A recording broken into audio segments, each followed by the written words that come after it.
Roman kimi. Roman kimi layihəsində Maestro Niyazi və onun sədaqətli ömürgün yoldaşı Həcər xanımın həyat hekayətini təqdim edirik. 1912-ci il 20 avqust, Tiflis. Ziyalı ailəsindən bir oğlan uşağı dünyaya gəldi. Körpənin baxışlarını görən əmisi, dahi bəstəkar Üzeyir Hacıbəyov, qardaşı Zülfüqar bəyə baxaraq deyir: Bu uşaq lap knyaza bənzəyir. Baxışları nə qədər dərin və sakitdir. Əvvəlcə zarafatla deyilsə də bu ad ömürlük qalır. Yaş kağızında Niyazi yazılır. Amma səhnədə, musiqidə, dost çevrəsində knyaz olaraq tanınır. 1926-cı ildə Üzeyir Hacıbəyovun məsləhəti ilə Niyazi Moskvaya gedir və Qnesinlər adına musiqi pedaqoji texnikumuna görkəmli musiqiçi və tələbkar müəllim Mikhail Fabianoviç Qnesinin sinfinə daxil olur. Maestro Niyazi Bakıya qayıtdıqdan sonra Dağıstan Maarif Komissarlığına şöbə müdürü göndərilir. Əslən Cənubi Azərbaycanlı tələbi olan Həcər xanımla da elə Mahaçqalada tanış olur. Həcər xanımın qardaşı Əli İskəndər Mahaçqaladakı İran konsulluğunda çalışırdı. Əli İskəndərin təşəbbüsü ilə bir gün Niyazini qonaq çağırırlar və yaxın münasibətlər yaranır.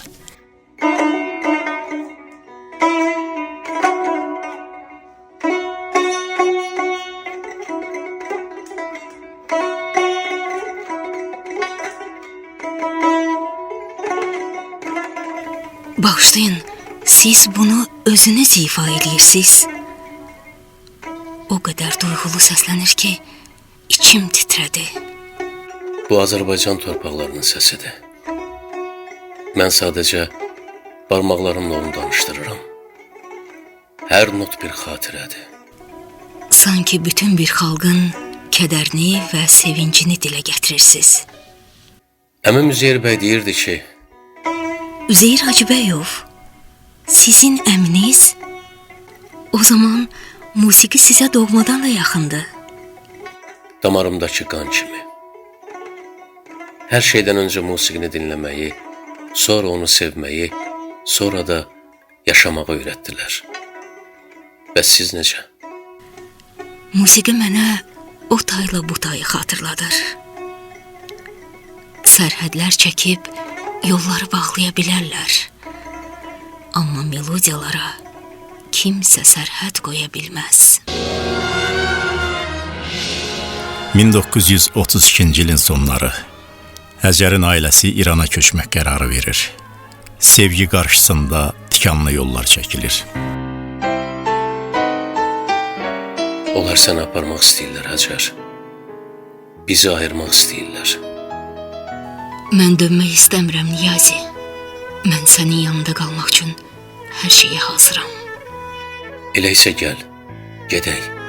Bu şəhəri, bu qaydaları, bu sərhədləri keçək. Qaçaq, gizlicə, axı bu çox risklidir. Ən böyük risk sənsiz yaşamaqdır, Həcər. Sənsiz bu notlar susacaq. 1933-cü ildə onlar gizlicə evlənirlər. Ağdaşda bir qohum evində gizlənirlər. Həyatları çətinləşir, qayğıları, tərəddüdləri artır. Amma əmin olduqları bir şey vardı. Bu sevgi hər şeyə qalib gələrdi. Gönlüm düşdü bu sevdaya, gəl gör məni eşq neynədi. Başımı verdim qavqaya, gəl gör məni eşq neynədi. Gah əsərəm yerlər kimi, gah tozaram yollar kimi, gah axaram sellər kimi, gəl gör məni eşq neynədi. Çox çətin idi. Bəzən çörəyə də möhtac qalırdıq. Niyazinin ayaqqabıları su buraxmasın deyə içlərinə qəzet doldururduq. Bir dəfə o qədər soyuqladı ki, vərəmə tutuldu. Həcər, mən bu dünyada ən çox səni və musiqini sevmişəm. Bəzən qorxurdum. Vərəmə yoluxanda səni itirməkdən qorxurdum. Sən bərəmə tutulanda qorxurdun ki, mən səni tərk eləyərəm. Bəzən məni sınamaq üçün qaşığını mənə uzadırdın. Mənsə yoluxmaqdan qorxmurdum. Yoluxucu olan yalnız sevgidir. Sən o qaşığı tutanda mən sağaldım Həcər. Maestro Niyazi dirijor kürsüsündə öz yerini tapır.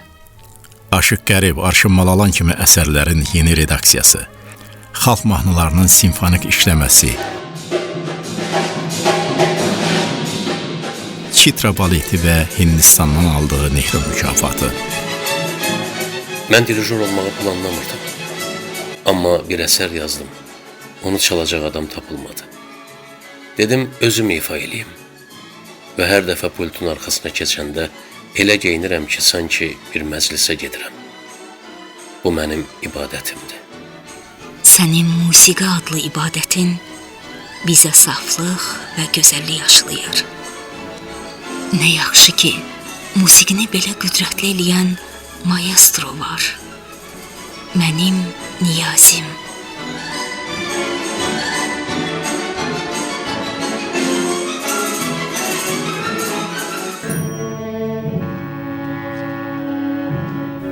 ...1935-ci ildə Niyazi Ras və Şur muğamlarını nota köçürür. 1949-cu ildə Ras simfonik muğamını yazır.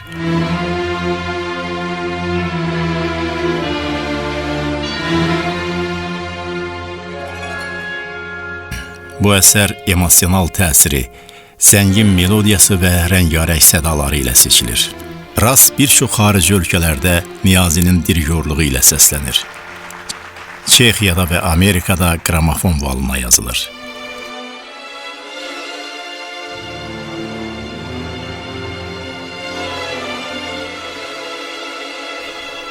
...1951-52-ci illərdə opera və balet teatrında dirijor işləyir. Həmin illərdə 2 dəfə SSR dövlət mükafatına layiq görülür. Azərbaycanda dirijorluq məktəbinin yaranması Niyazinin adı ilə bağlıdır. Üzeyir bəyin Koroğlu operası onun dirijorluğu ilə dünyada tanınır.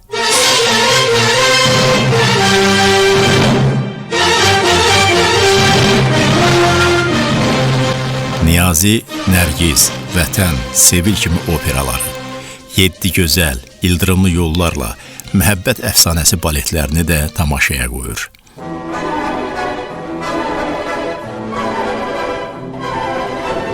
Çaykovski, Borodin, Bizet, Verdi, Puccini kimi məşhur bəstəkarların əsərlərinə də dirijorluq edir. 1959-cu ildə SSR Xalq Artisti adını alır. 1961-ci ildə Leningradda məşhur opera teatrına baş dirijor təyin olunur.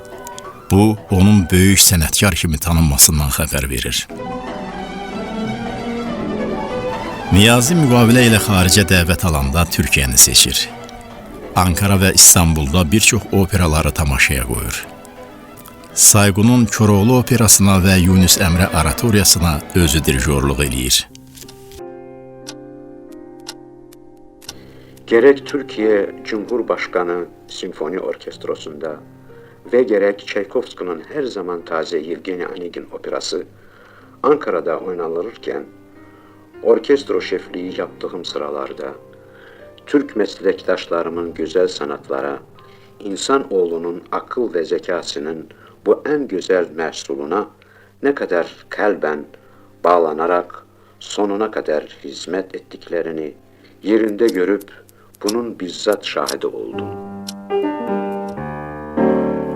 Sənəti tanınmış bəstəkarlar tərəfindən yüksək qiymətləndirilən Niyazi, Azərbaycana qayıtdıqdan sonra opera və balet teatrının bədii rəhbəri və baş dirijoru olur. Maestro konsert valsi, fortepiano və orkestr üçün konsert və başqa simfonik əsərlər yazır. Təbrizim, Dağlar qızı, Vətən haqqında mahnı, Arzu kimi mahnıların müəllifidir.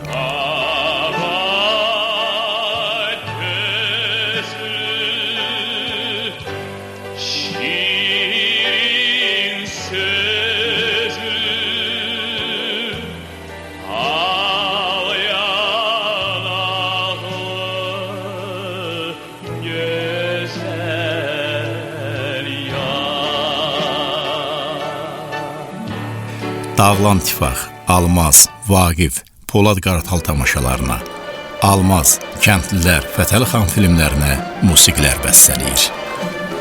İstanbul'u iki adam fethetti. Sultan Fatih ve Maestro Niyazi.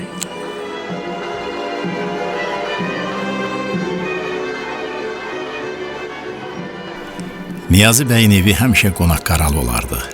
Tanınmış musiqiçilər, yazıçılar, rəssamlar, elm adamları bir araya gələr, səmimi söhbətlər eləyər, sənət və həyat haqqında müzakirələr aparardılar. Həcər xanımın hazırladığı süfrələr həmişə bol və bərəkətli olardı. Bir dəfə dünya şöhrətli violonçel ustası və dirijor Mstislav Rostropoviç də Niyazi ilə görüşə gəlir. Musiqi sənətinin incəliklərindən, Şestikoviçin əsərlərindən tutmuş Azərbaycan muğamlarına qədər söhbət eləyirlər. Həmin gün Həcər xanım evin mətbəxində xüsusi bir süfrə hazırlamışdı. Rostropoviç onun bişirdiyi plovdan dadanda heyranlığını gizlədə bilmir. İllər sonra öz qeydlərində o Bakı səfərini xatırlayarkən yazırdı ki, Həcər xanımın plovunun dadı hələ də damağımdadır. Niyazi bəyin ən sevdiyi xörəklər plov və dolma idi. Həcər xanım onun zövqünü bilir, Niyazi səhnədə olarkən o sevdiyi insanın yolunu gözləyə-gözləyə evdə səssizcə dolma bükür, plov dəmləyirdi. Niyazinin musiqiləri də ona yoldaşlıq eləyirdi. Zamanın axarında qocalmayan duyğular da var. Hər notda bir həyat hekayəti. 51 il yeridə qaldı. Həm şirin, həm də kədərli anların şahidi olan 51 il ümidsiz olmayan il. Mən gəlmişəm sizə qonaq, ay qız mənə bax, bax. İşkir mənə bir qayğana, gözəl mənə bax, bax. 51 il arxada qaldı. Birgə keçən 51 ümidli il. Sevinclə göz yaşının, zəhmətlə rahatlığın iç-içə keçdiyi günlər. Bu illər ərzində mənim ən etibarlı dayağım sən oldun Həcər. Sən olmasaydın, mən Niyazi olmazdım. Mən səni həmişə qorudum. Soyuqdan, yorğunluqdan, xəstəlikdən.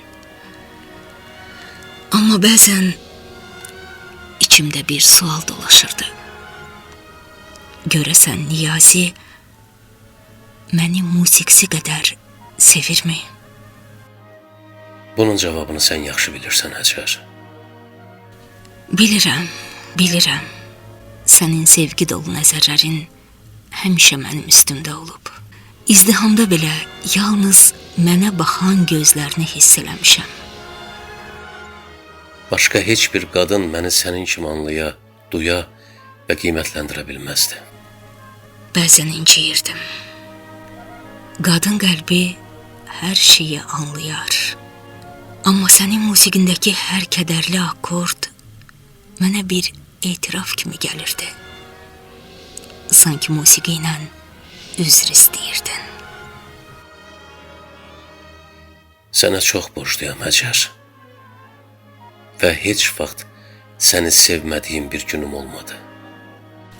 Əgər bir daha da olsam, yenə səni seçərdim.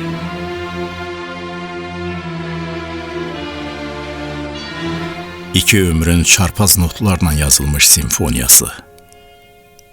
Bu sevgi musiqidə yaşamağa davam eləyir.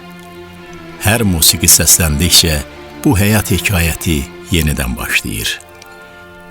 Dahi Niyazi və onun sevimli ömürgün yoldaşı Həcər xanımın hekayəti.